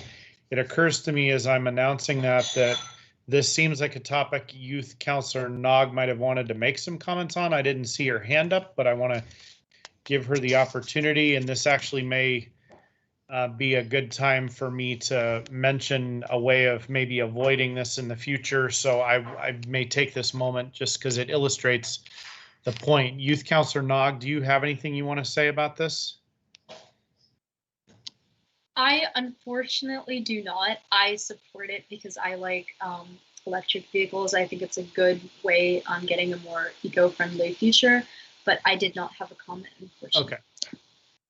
So I am going to take this moment though, because it just happened. I haven't even gotten to talk to Youth Councillor Nog about this, but I plan to do it after talking with our prior youth councillor and getting his input.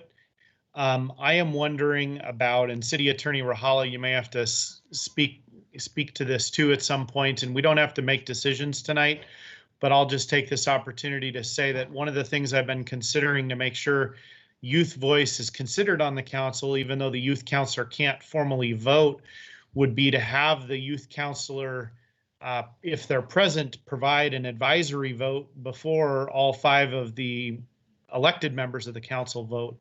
So think about that. Youth Councillor Nog, I don't know if you want to be put on the spot like that in the future.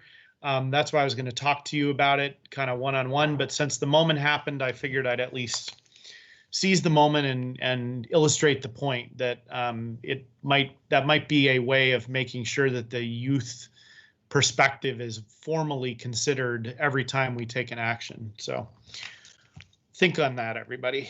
We'll come back to it. All right, next item on the agenda is non-agenda items. We do not have any. City Manager Reimer, administrative report.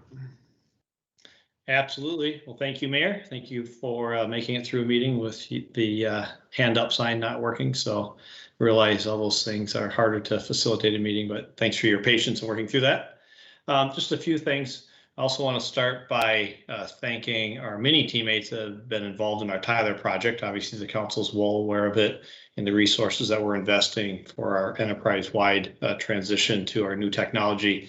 And thanks to Mike Nollop, who's obviously on this call, and many others, both in our IT department as well as throughout the organization. And I think it's important to recognize that we have many teammates that are performing their day job, if you will, and at the same time working through this transition of planning for a transition and then actually working through it. And so to start, I want to share just a few stats that I've been provided in regards to Tyler. In June of this year alone, we invested 940 teammate hours on the Tyler project.